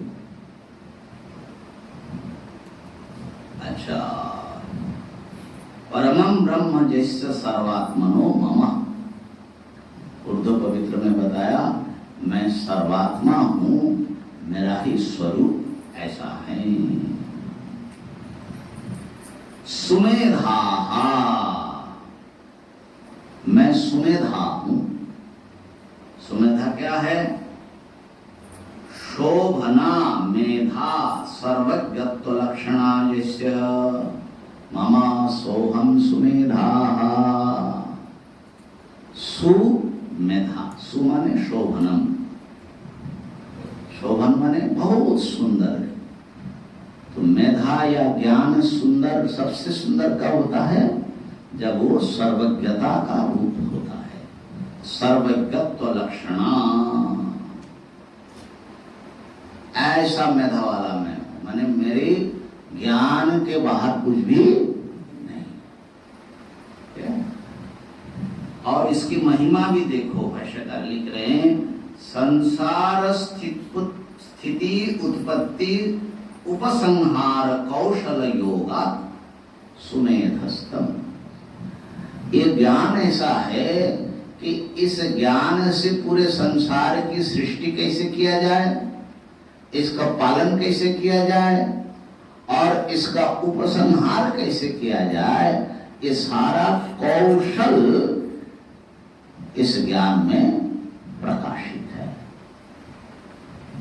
ठीक है ना। तो ये जो सर्वज्ञता है, सुमेधा रूपता, ये सर्वज्ञता केवल ब्रह्म को जान लिया इतने मात्र से सर्वज्ञता है ये नहीं है। सृष्टि स्थिति संहार विषय का सारा ज्ञान है। ठीक है। तो क्योंकि वो सर्वात्मा है, सबकी आत्मा के रूप में अपने को महसूस करते हैं। अतएव अमृतः माने अमरण धर्मा, अमृत स्वरूप।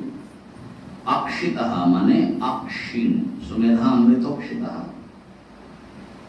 अक्षीण माने जिसका कोई क्षय नहीं होता, ऐसा मेरा स्वरूप है।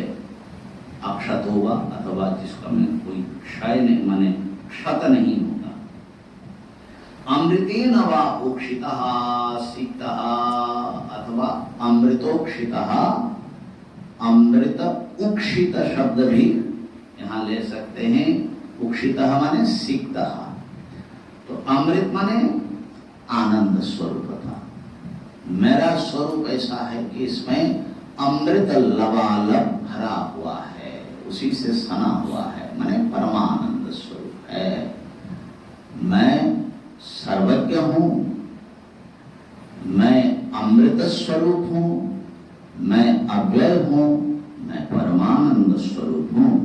इत्येवं त्रिशंकुर ऋषि है, इस प्रकार से ऋषि त्रिशंकु का ब्रह्मभूतस्य ब्रह्मविदः, जो ब्रह्म को जिसने अपने आत्मा रूप में जाना और ब्रह्म ही हुआ, ऐसे ब्रह्म स्वरूप ऋषि त्रिशंकु का वेदानुवचनम माने वेदः वेदनम, वेद शब्द माने जानना। क्या जाना उन्होंने? आत्मैकत्व विज्ञानम, एक आत्मा ही सर्वरूप में विद्यमान है, इसका अनुभव किया। तस्य प्राप्तिम अनु, उस सर्वात्मानुभूति की प्राप्ति के अनंतर वचनम माने कथनम, वेदानुवचनम। ये क्या है?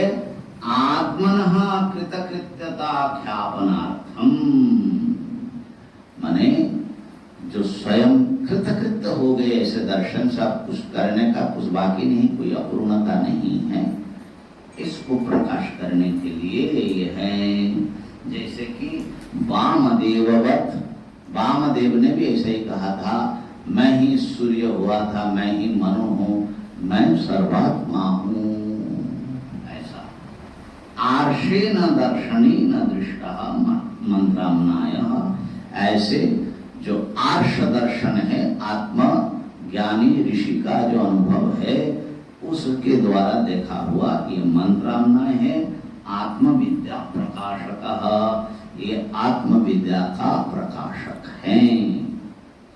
अस्य च जपो विद्योत्पत्त्यर्थो अवगम्यते, विद्योत्पत्त्यर्थो अवगम्यते, इसका जप विद्या की उत्पत्ति के लिए है, ये पहले भी कहा है।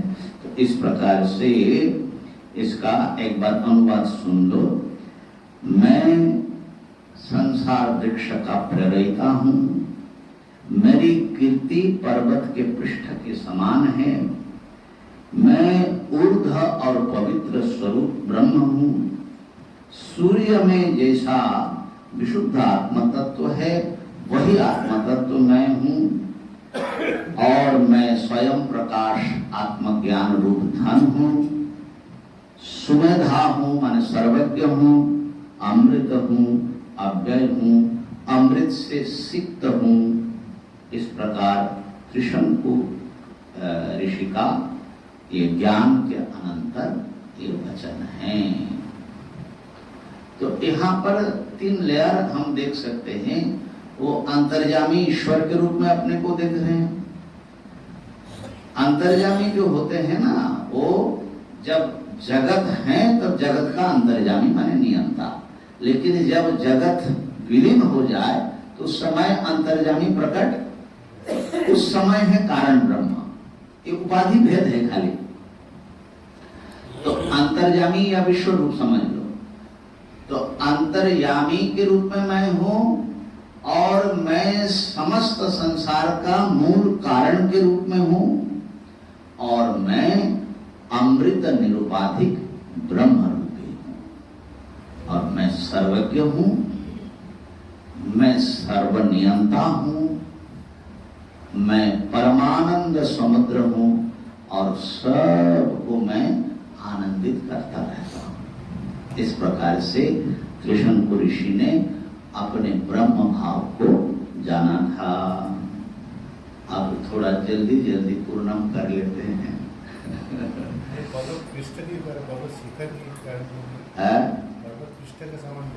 हाँ, माने पृथ्वी में सबसे ऊंचा क्या है? माने उपमा दे रहे हैं ना, सबसे ऊंचा है पर्वत का पृष्ठ, पर्वत का जो शिखर है, ठीक है ना, वो सबसे ऊंचा है। तो अब पूरे ब्रह्मांड अगर पृथ्वी है तो सबसे ऊंचा क्या होगा उसका? तो माने जिसकी स्तुति की कोई सीमा नहीं है, जिसकी कीर्ति की कोई सीमा नहीं है, ठीक है ना। माने क्या है, अनंत युग बीत गए और अनंत युग बीतना है, लेकिन उनकी कीर्ति, उनकी महिमा सदा विद्यमान है ना। ओम पूर्णमदः पूर्णमिदं पूर्णात् पूर्णमुदच्यते पूर्णस्य पूर्णमादाय पूर्णमेवावशिष्यते। ओम शांतिः शांतिः शांतिः। ये समाप्ति नहीं है, ये व्याख्यान करने के लिए बोलो। इसलिए आप लोग ज्यादा खुश मत हो जाइए।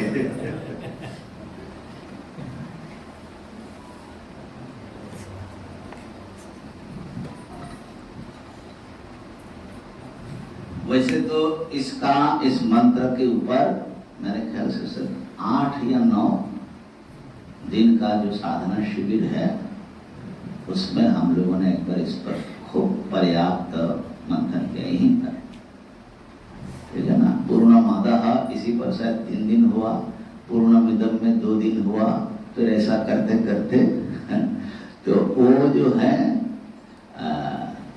यूट्यूब में परमार्थ साधक संघ काशी इस चैनल में उपलब्ध हैं। उसका क्या नाम हेडिंग दिया अभी हमको याद नहीं है, लेकिन शायद खूब संभवतः 2022 में शायद हुआ था, संभव है।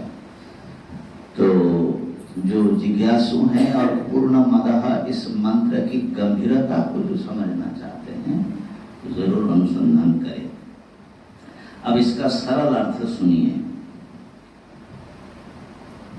पूर्णम अधः, अधः माने वो, तो वह पूर्ण है। अब वो क्या है आएंगे अभी। पूर्णम इदम, यह पूर्ण है। यह कहने से जिसको हम प्रत्यक्ष अनुभव कर रहे हैं, जिसको देख रहे हैं, यह माने सामने सन्निकृष्ट, और वो माने उस दूरी पर है ऐसा लगता है। तो वो पूर्ण है और यह, अब इदम में हम स्वयं भी आएंगे, तो यह जो इतना छोटा मालूम पड़ रहा है लेकिन है पूर्ण। और सभी वस्तुएं, मैं और आप सब, तो कहा कि क्या 2 पूर्ण हो गया? वो भी पूर्ण है, ये भी पूर्ण है क्या? इन दोनों पूर्ण में कोई कनेक्शन है? आखिर है। पूर्णात माने पूर्ण से, पूर्णम उदच्यते, उदच्यते माने प्रकट होता है, उदय होता है, निकलता है। तो पूर्ण से पूर्ण निकलता है, माने वो जो पूर्ण है ना, उसी पूर्ण से यह पूर्ण निकला है और निकलता रहता है।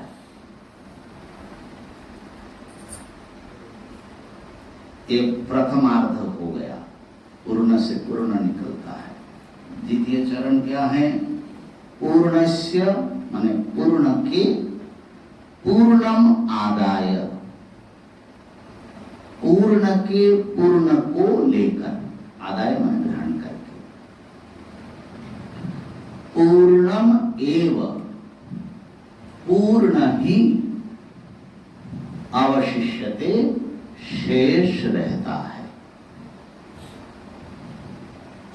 पूर्ण के पूर्णत्व को, अगर त्व लगा दे भावार्थक है, पूर्ण के पूर्णत्व को लेकर, लेकर माने जानकर, पूर्ण ही शेष रहता है, एक अद्वितीय पूर्ण ही हो जाता है। अब ये मंत्र जो है शायद सबसे अधिक बोला जाने वाला संस्कृत श्लोक है, और खूब संभवतः बाहर के जो लोग हैं वे भी इस मंत्र को तो सुनते ही हैं, जानते ही हैं, ठीक है ना।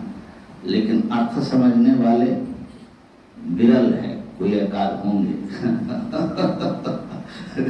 लेकिन इतना सबको समझ में आता है कि महाराज सब पूर्ण है, पूर्ण है ये जो है एक कोई अनकॉन्शियसली एक भावना हो जाती है, और बस सब पूर्ण हो गया। आपने सुनील जी ने पूछा भी था कि महाराज जी हमेशा क्यों बोलते लास्ट में तो हमेशा यही है कि बस अपना जो है सब पूरा हो गया।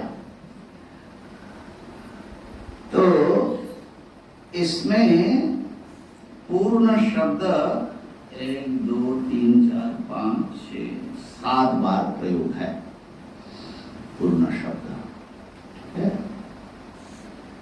तो पूर्ण शब्द का अर्थ जरा सुनना। तो पूर्ण भाष्यकार लिखते हैं, अच्छा ये मंत्र के ऊपर भाष्य है, ये मंत्र बृहदारण्यक उपनिषद में 5म अध्याय का प्रथम मंत्र है।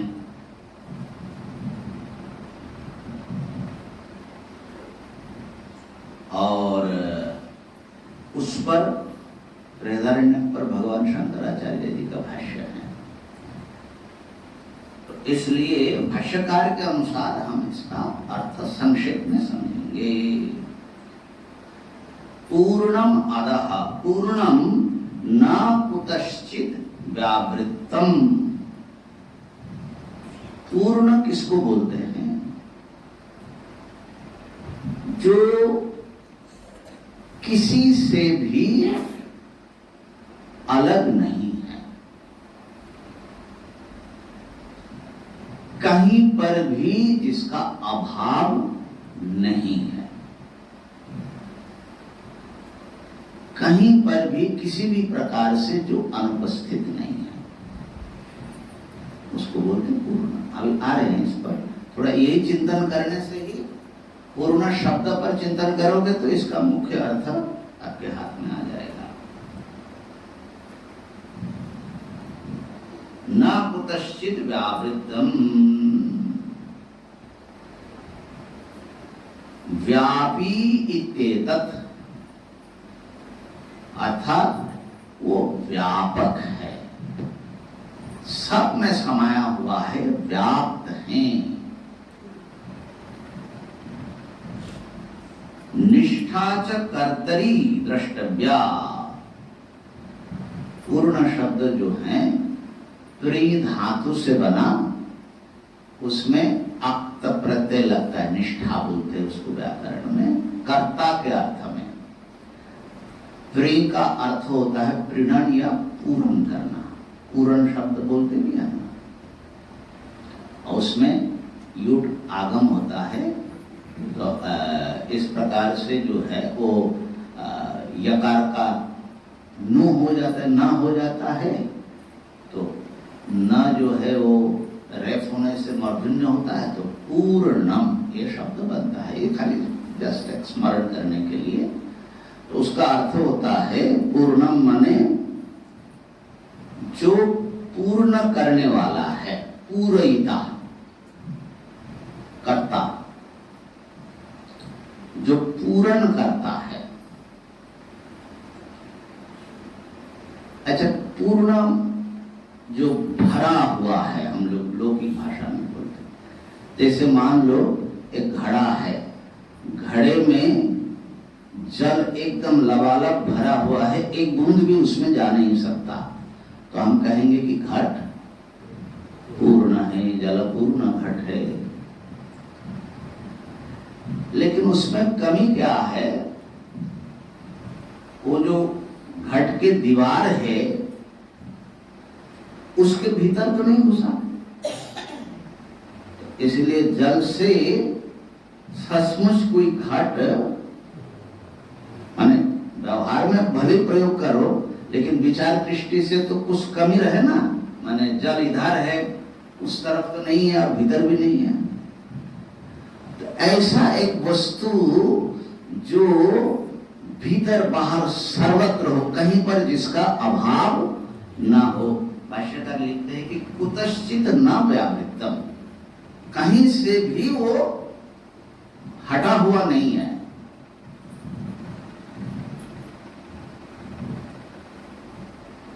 तो कहा कि महाराज ऐसा है, फिर आकाश कैसा रहेगा? आकाश घड़े के भीतर है कि नहीं, घड़े के बाहर है कि नहीं, घड़े के दीवार के भीतर है कि नहीं? कहा कि हाँ है तो सही। तो आकाश से घट भरा हुआ है, तो आकाश को पूर्ण माना जाए। तो इसमें भी कुछ समस्या है। समस्या क्या है? घट और आकाश दो है ना, और दोनों की सत्ता अलग अलग है कि नहीं? तो इसका मतलब है कि आकाश का अस्तित्व घट के अस्तित्व से भिन्न पड़ गया, इसलिए वो आकाश की सत्ता ही घट की सत्ता नहीं बनी। ये जो देश काल और वस्तु परिच्छेद राहित्य को समझा है वही समझ पाएंगे इस बात को। तो माने अभी भी कुछ कमी है। जैसे मान लो आकाश तो बहुत बड़ा है, ये बात सही है, लेकिन क्या आकाश ही धरती है? नहीं है ना। तो धरती अलग, आकाश अलग हो गया, तो व्यापृत हो गया।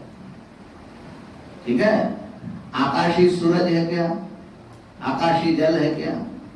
आकाशी आप हो क्या? अब बहुत कमी आ गई आकाश में, ऐसा विचार करो। तो आकाश व्यावृत है, अर्थात हमारी बुद्धि कहती है आकाश का स्वरूप अलग है और दूसरों का स्वरूप अलग है, इसलिए अलगाव है कहीं ना कहीं ना, नहीं तो बुद्धि कैसे कहेगी?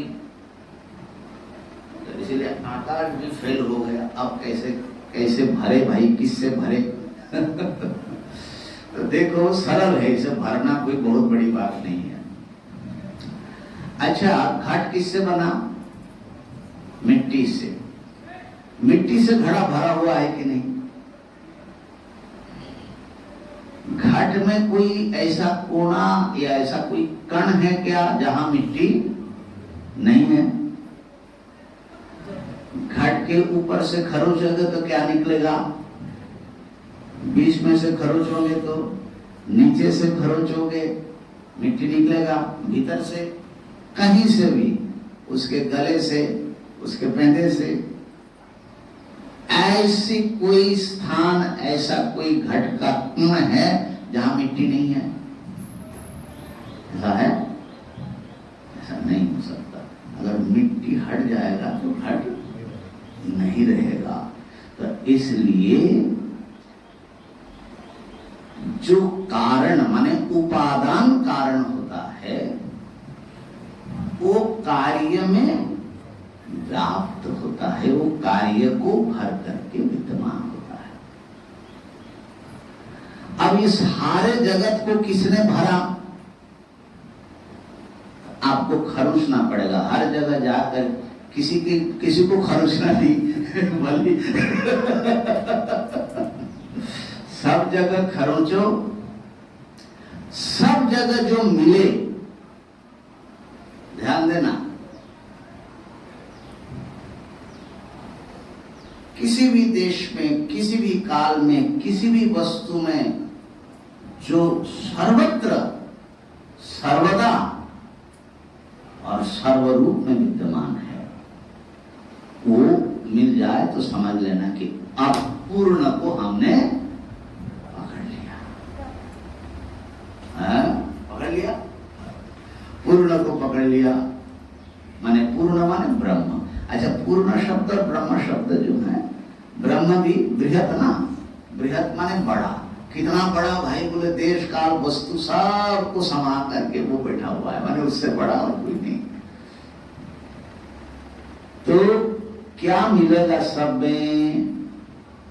वेदांत की दृष्टि से सब अस्थि रूप में मिलता है।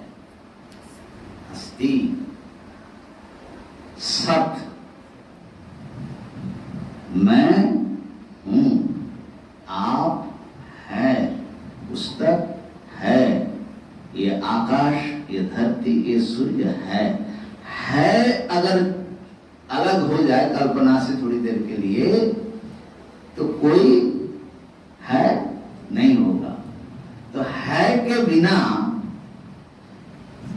माने अस्तित्व के बिना कोई भी वस्तु कल्पना में भी संभव नहीं है। तो ये जो अस्तित्व है, जो सब में अनुभव में आता है, लेकिन समस्या क्या है? वो अस्तित्व जो है एक विशेष आकार प्रकार गुणों में संता हुआ। ये हम कहेंगे माला है, पुस्तक है, खाली है को हम पकड़ नहीं सकते, ये समस्या है, ठीक है ना?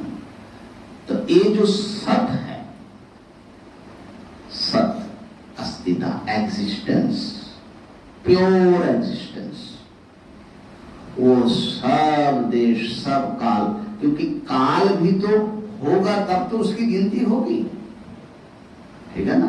तो सब देश, सब काल, सब वस्तु, ऐसा कहीं कुछ भी नहीं होगा जो सत के साथ अभिन्न रूप से प्रतीत ना हो रहा हो। तो इसलिए ये सत को ही ब्रह्म कहा जाता है। उसी सत से ही विशिष्ट सत्ताएं निकलती हैं। जैसे कोई भी तरंग हो, उसमें जल होगा कि नहीं होगा? जल के बिना कोई तरंग कल्पना नहीं कर सकते।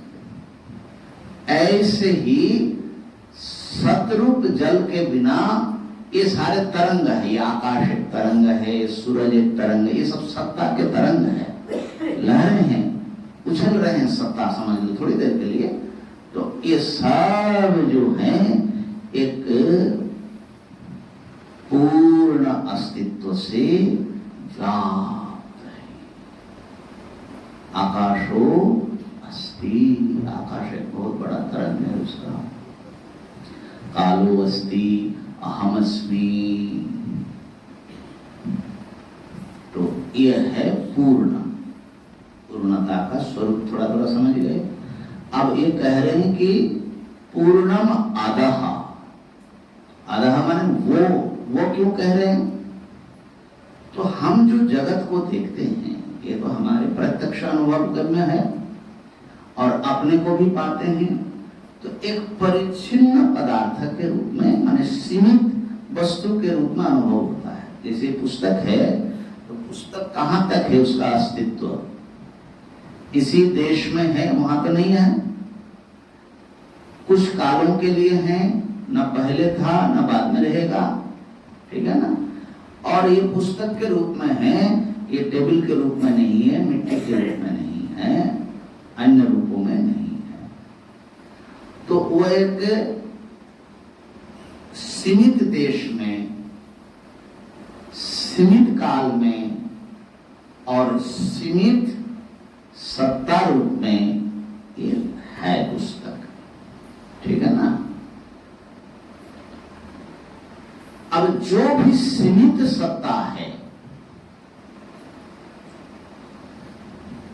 ये अपने आप में कंप्लीट नहीं है, ये अपने बलबूते पर नहीं हो सकता, ये जरूर किसी कारण से उत्पन्न हुआ, उसका कारण होगा। ध्यान देना इस बात को। जब विभक्तम तच्चिन्नम, जो भी लिमिटेड है, एक सीमित देश काल रूप में घिरा हुआ ना, वो जरूर उत्पन्न हुआ है। और इन तर्कों से परमाणु भी उत्पन्न हुआ। पहले जमाने में तो माने परमाणु को एक प्रकार से बहुत लोग नित्य समझते थे, लेकिन ब्रह्मसूत्रकार व्यास जी ने कैसे माने उसको अनित्य समझा। और आकाश भी आकाश भी लिमिटेड होने से, कैसे लिमिटेड बता दिया, क्योंकि आकाश ही सब कुछ नहीं है ना। तो जो सब कुछ नहीं है वो सीमित है, और जो सीमित है विभक्त, माने आकाश का एक अलग स्वरूप मालूम पड़ रहा है ना, भले कितना बड़ा मालूम हो। अच्छा, आप लोगों ने तो, बहुत लोगों ने समुद्र देखा है ना, देखा कि नहीं देखा, कितना बड़ा समुद्र है, बहुत बड़ा है, लेकिन बहुत बड़ा कहां देखा आपने? हम बॉम्बे में जहां जाते हैं वहां कितना समुद्र का कितना हिस्सा दिखता है,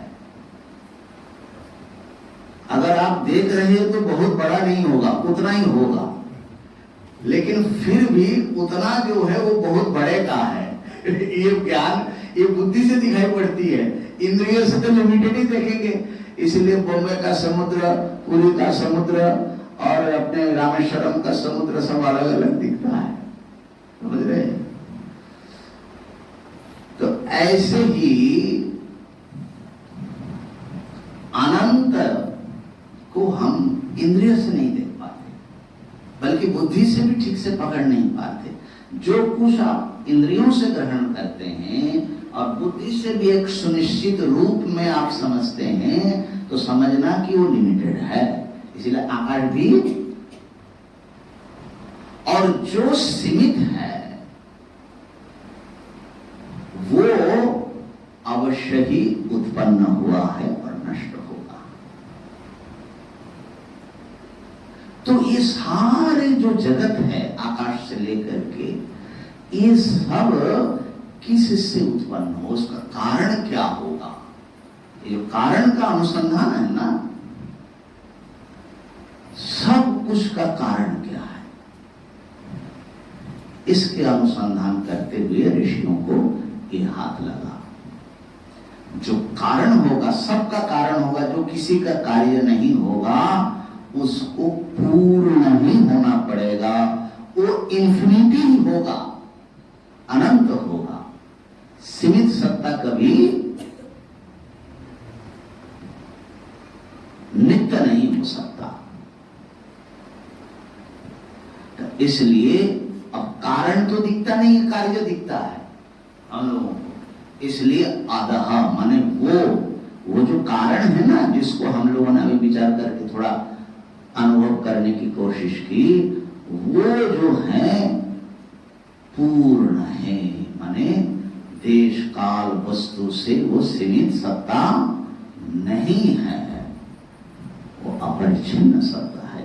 तो पूर्णम अधः, इतने का अंश मालूम पड़ गया। वो कारण जिसको ब्रह्म कहा जाता है वो पूर्ण है। अच्छा, कारण को पूर्ण समझने में बहुत तकलीफ नहीं है, हालांकि वो भी बहुत अनुसंधान से पता लगता है,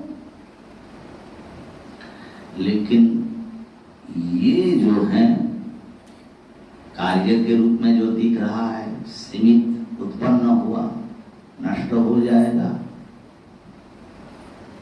ये तो अपूर्ण है ना। और श्रुति करे ना, सावधान हो जाओ, किसी को अपूर्ण कहना नहीं, माने कह लो लेकिन समझना नहीं। पूर्णम इदम, पूर्णम इदम, इदम भाष्यकार लिखते हैं,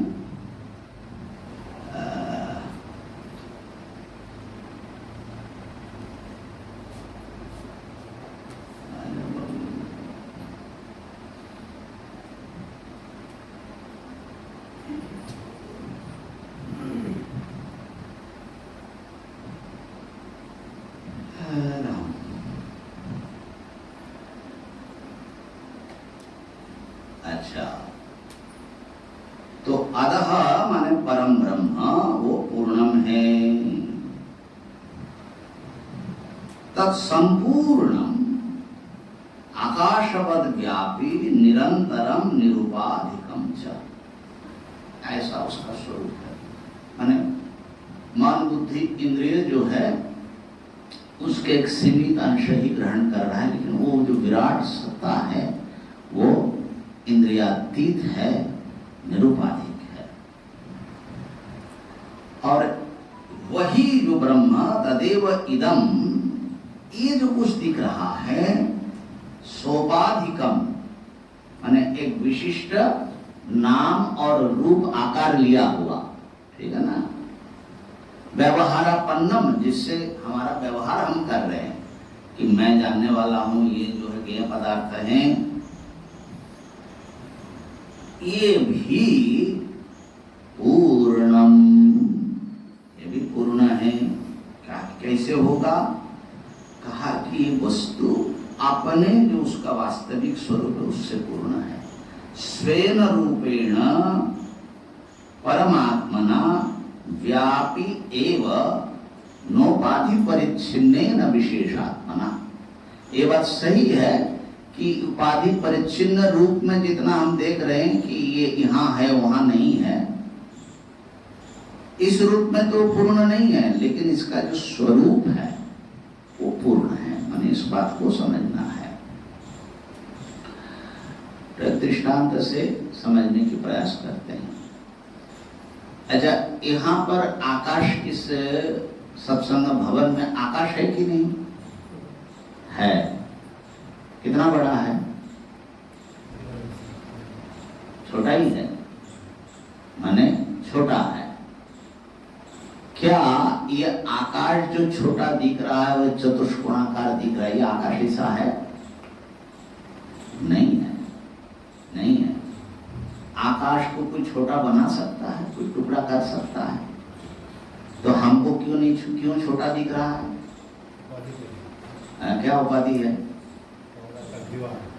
कमरे के दीवार, कमरे का जो घेरा है उसको हमने आकाश का घेरा बनाया, समझ रहे? तो ये जो भीतर जो छोटा आकाश मालूम पड़ रहा है, ये वही महाकाशी है, अनंत आकाशी है। दो आकाश नहीं है, छोटा और बड़ा, ठीक है। लेकिन ये चूंकि हम घेरे के भीतर से देख रहे हैं, ये ध्यान देने का है, ठीक है। एक व्यक्ति एक छोटे से कक्ष के भीतर है।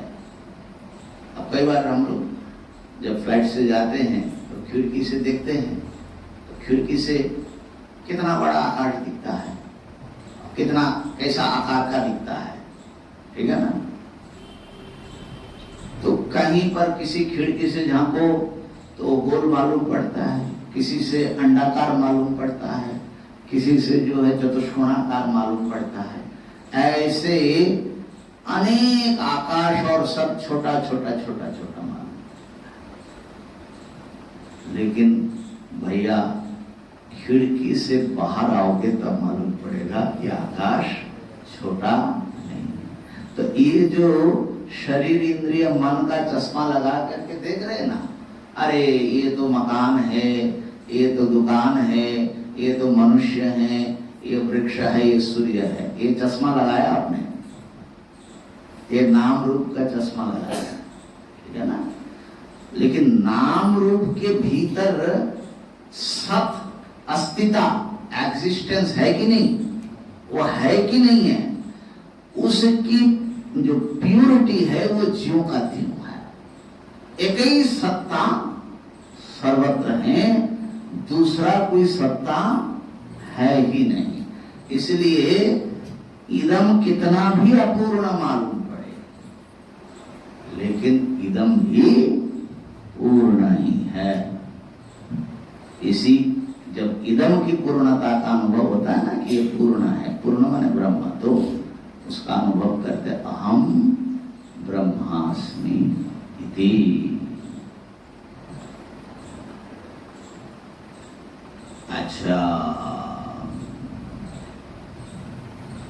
अच्छा महाराज, तो ये दो भाग क्यों दिख रहा है? तो कहा कि पूर्णात् पूर्णमुदच्यते। पूर्णात् माने कारणात्मा से कारण ब्रह्म से उदच्यते, उद्रिच्यते, उद्गच्छति।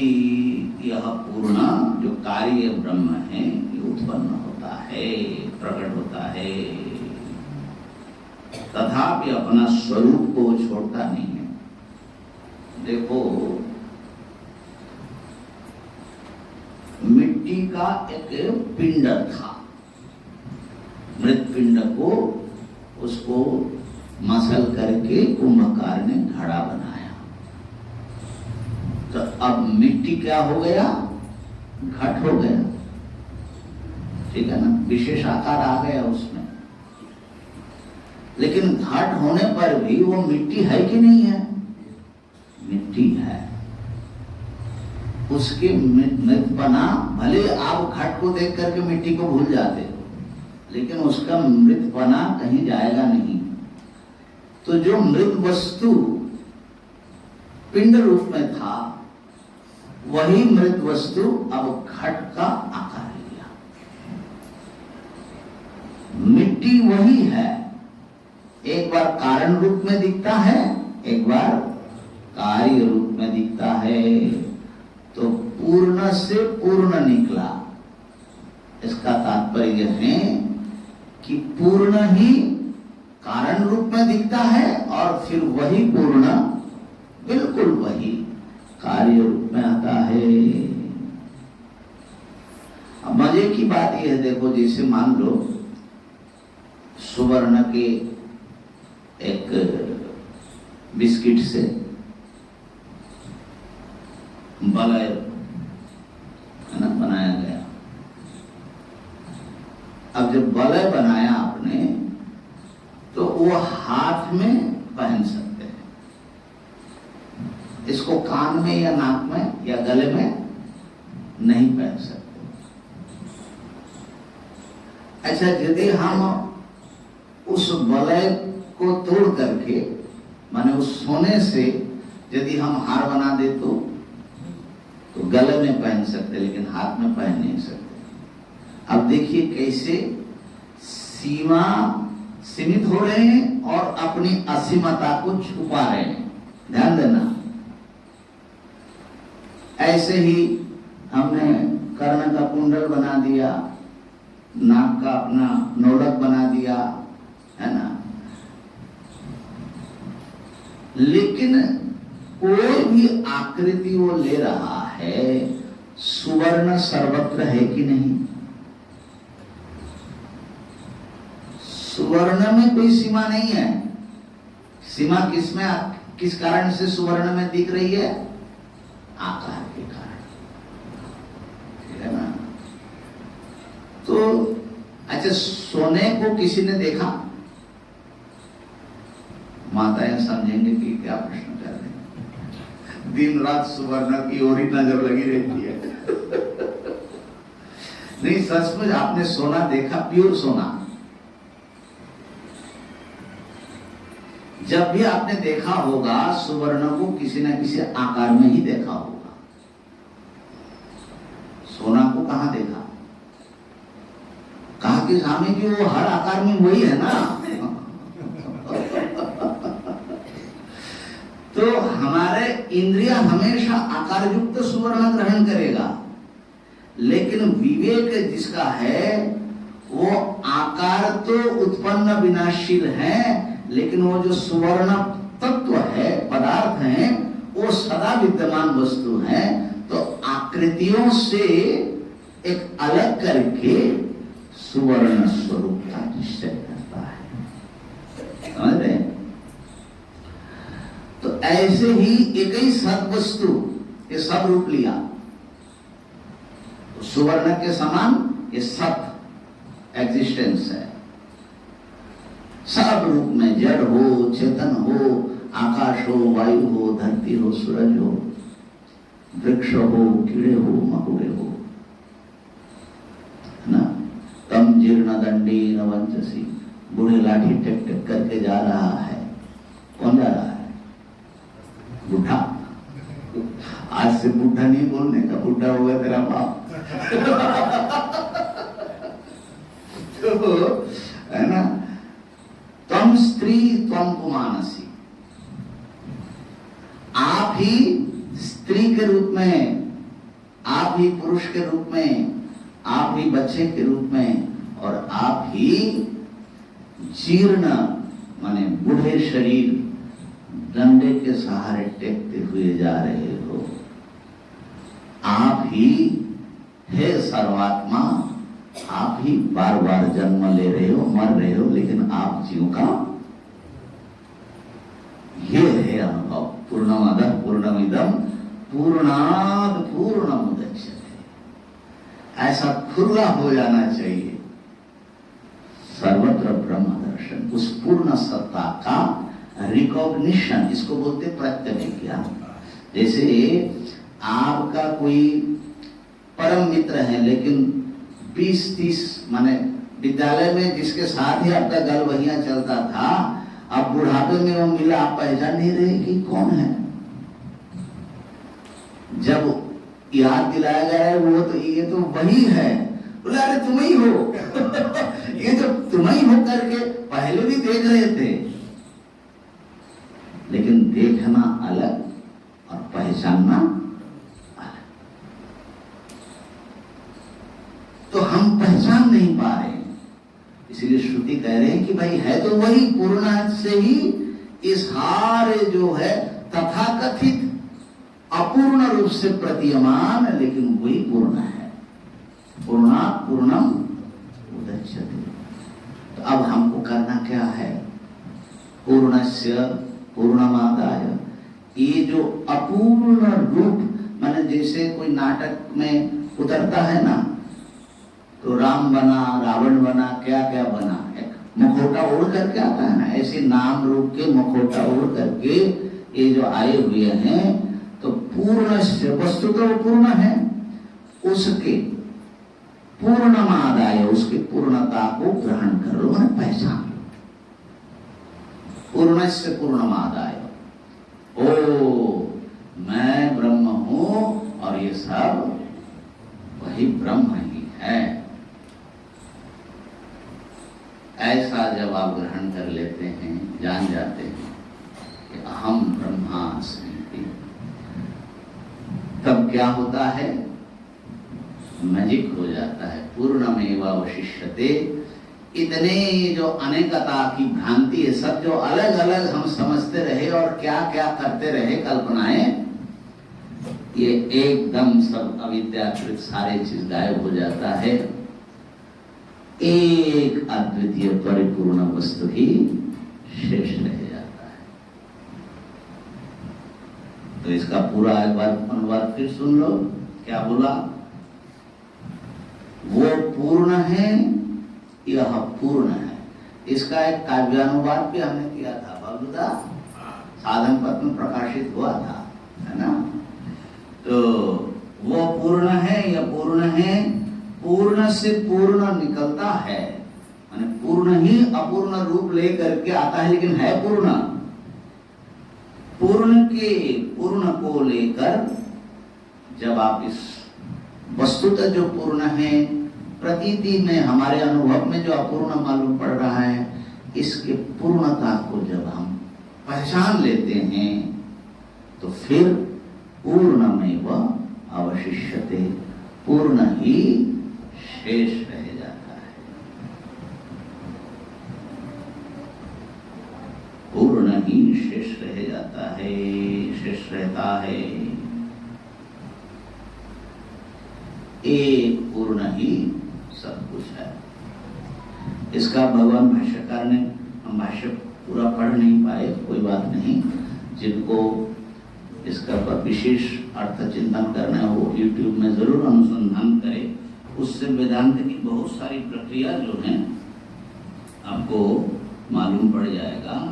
तो इस पर भाष्यकार ने एक बात जो कही वो कह करके, एक बृहदारण्य के प्रथम अध्याय के चतुर्थ ब्राह्मण में और जो ये 10वां मंत्र है उसमें उन्होंने इसी बात को कैसे वर्णन किया, यदुक्तम ब्रह्म वा इदमग्र आसीत्।